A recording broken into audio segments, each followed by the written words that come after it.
চলছে এই 511 আইন দিয়া। তাহলে আমাদের বাংলাদেশের যত দল যত মানব আমরা আছি, আমরা কি 500-র পক্ষে না 511-র পক্ষে? না, 511 লইতে সারা জীবন চললাম। 511 লই তো আমাদের জীবন চলছে। 511 কত? 511 আমি একটা আইনের কথা বলি। পারিবারিক সামাজিক শান্তি আমাদের কেমনে হবে? পারিবারিক সামাজিক শান্তি কেমনে হবে? আরে শুনেন, হুজুর তো আইছে, আমি গালি করছিল হুজুরাই ধরবো নাই অল্প দিনের মধ্যেই।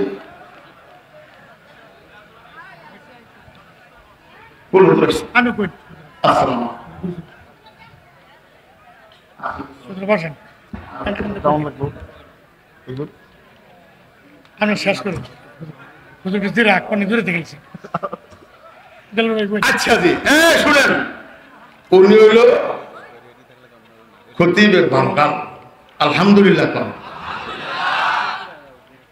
ছাত্র জমানা থেকে হাফিজ হুজুরের সঙ্গী, সুবহানাল্লাহ করেন, শাইখুল হাদিসের সঙ্গী, মুফতি আমিনীর সঙ্গী।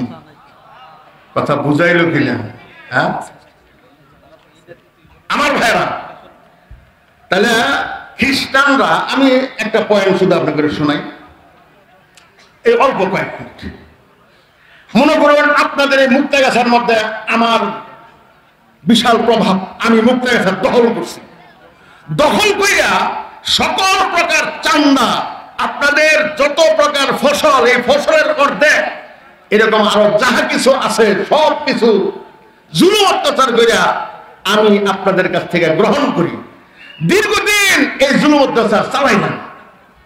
এরপরে যখন আপনাদের সন্তানেরা শিক্ষিত হইল, বুঝবান হইল, তখন এই বেটার বাড়ি হইলো আরেক দেশে, আমগর দেশে এরকম মাতাবরি করবে, জুলুম অত্যাচার করবে, কিভাবে সম্ভব? আয় ব্যক্তি মিল্লা করে বের করে দিন। বেহি মিল্লা আমার বিপক্ষে আন্দোলন শুরু করলেন। আর আমার নুন পান্তা যারা খাইছে এরা একটু আমার পক্ষে আসল, কিন্তু পিতার জন্য ওটিও নেই।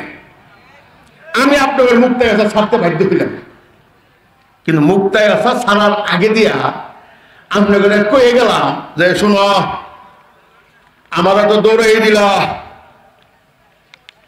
150 বছর তোমার লগে আসিলাম, ওখান যে আমি যাইতেছি গা, আমি এই যে তোমার একটা বই দিয়ে খেয়ে গেলাম, সাবধান, কারো কথা শুনবা না, এই আমার বই দিয়ে তোমার দেশটা চালাইব, অন্য কিছু শুনলে করে অশান্তি, এটা দিয়ে শান্তি পাবো। আরেক কথা, তোমাদের ছেলে মেয়েদেরকে আমি একটা সিলেবাস দিয়ে গেলাম, এই সিলেবাসের মধ্যে লেখাপড়া করাবা, কোন হুজুর মুজুরের কথা অন্য না, তাহলে কিন্তু আমার সন্ত্রাসী হয়ে যাবো। এটা করেছে গ্রাম।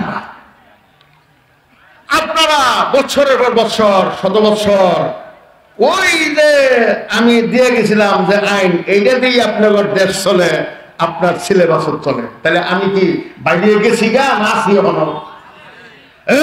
এই যে খ্রিস্টানরা 150 বছর আমাদের দেশে শাসন করলো, শাসন করার পর আমাদের এই বাংলা ছিল সবচেয়ে ধনী, এটাকে একবারে ফকির মিসকিনি বানায় ফেলাইছে, ট্যাক্সের উপর ট্যাক্স নিতে নিতে।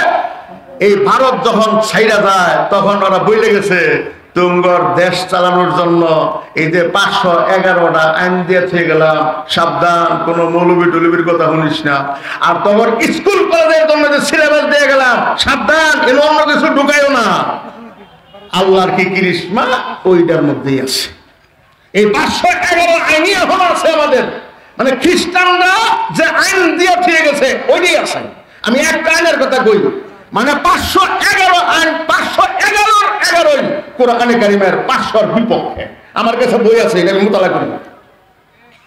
392, 91 কোন 18 বছরের ঊর্ধ্বের কোন মহিলা, বিবাহিত হোক অবিবাহিত হোক, সন্তানওয়ালা হোক সন্তানহীন হোক, অন্য কোন ছেলের হাত ধরিয়া যদি চলিয়া যায়, বাংলাদেশ 511 দণ্ডবিধি মতে ইহা কোনো অপরাধ নয়।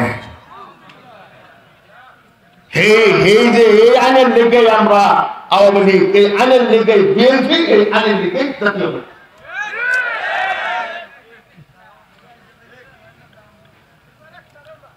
কথা বুঝছেন না বোধহয় নাকি না বুঝছেন না?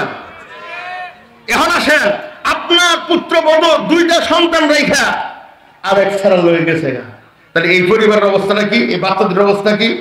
আবার আরেকটা, এই 2টা জায়গায় বলেছে কক্সবাজার একবার হোটেলে। আপনি মামলা করতে পারেন, কি মামলা? অপহরণ মামলা, আর কোনো মামলা নেই। এই অপহরণ মামলা দেওয়ার পরে মুক্তাগাছা থেকে ফরওয়ার্ডিং ময়মনসিংহ থেকে ফরওয়ার্ডিং ঢাকা গোয়েন্দা সংস্থা ফরওয়ার্ডিং পুরা বাংলাদেশ তালাশ করে পাইছে কক্সবাজার। এই যুবকদেরকে কক্সবাজার থেকে ধরে আনার জন্য আরো কয়েক প্রকার ফরওয়ার্ডিং নিয়ে Cox's Bazar to Chattogram to Dhaka to Mymensingh to Muktagachha থেকে পরের দিন আদালতে। তাহলে কি পরিমাণ পুলিশের মেহনত! আল্লাহু আকবার, কতখানি মেহনত পুলিশে করল। আদালতে হাজিরার পরে যখন জজ সাহেব জিজ্ঞাসা করবেন, এই মেয়ে বলো তো, তুমি কি অপহরিতা? তোমাকে কেউ অপহরণ করেছে?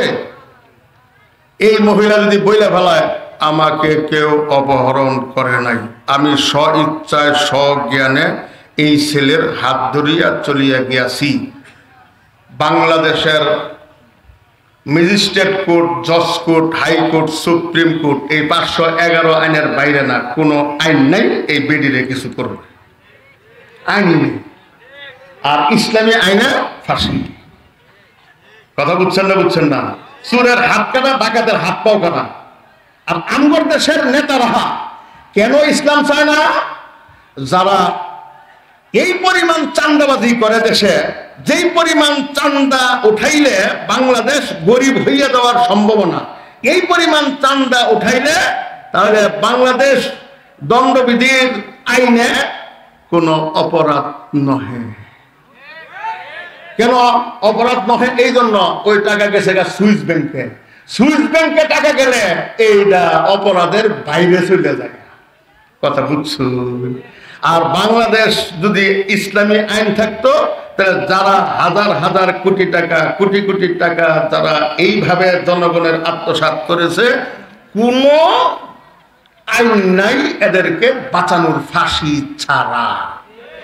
এই জন্য এই আইন কেউর পছন্দ না। কথা বুঝছেন না? পতিতালয়ের মেয়েদেরকে বাংলাদেশ সরকার মন্ত্রী মহোদয় দস্তখত দিছে যে পতিতা ভিত্তি চলবে, দিছে। কথা কন নাকি? মদ, জি হ্যাঁ, মদ, এটা 3 নম্বর 511 3 নম্বর ধারা। এটার লগে লেখা আছে বাতিল, মানে আগে অবৈধ ছিল, পরে বাংলাদেশের কোন সরকারে এটা কি করছে? জায়েজ করছে। মানে মদ উৎপাদন বৈধ, বিক্রি বৈধ, পান করা বৈধ। এর মধ্যে এই হারামের মধ্যে যারা হালালের দস্তখত করছে, দস্তখত করতে দেরি হয়েছে, কাফের হইতে দেরি হয়। তাহলে আমরা 511 পক্ষে সারা জীবন ছিলাম না 500 পক্ষে? সামনে কি 500 পক্ষে না 511 পক্ষে? ওয়াখিরু দাওয়ানা আলহামদুলিল্লাহি রাব্বিল আলামিন ওয়াসসালাতু ওয়াসসালামু আলা খাইরি খালকি মুহাম্মাদি ওয়া আলিহি ওয়া সাহবিহি আজমাইন। আসসালামু আলাইকুম ওয়া রাহমাতুল্লাহি ওয়া বারাকাতুহু। আলহামদুলিল্লাহ, 2টি ঘোষণা। বাইতুল কোরআন হাফিজিয়া মাদ্রাসার উদ্যোগে বার্ষিক মাহফিল 22 নভেম্বর। মেহমান থাকবেন সাখাওয়াত হোসেন গাজী, আলী হাসান ওসমান। আর একটি ঘোষণা, মধ্যপুর দক্ষিণ পাড়া মুন্সিবাড়ি জামে মসজিদের উদ্যোগে 14 নভেম্বর। মেহমান সোহাইব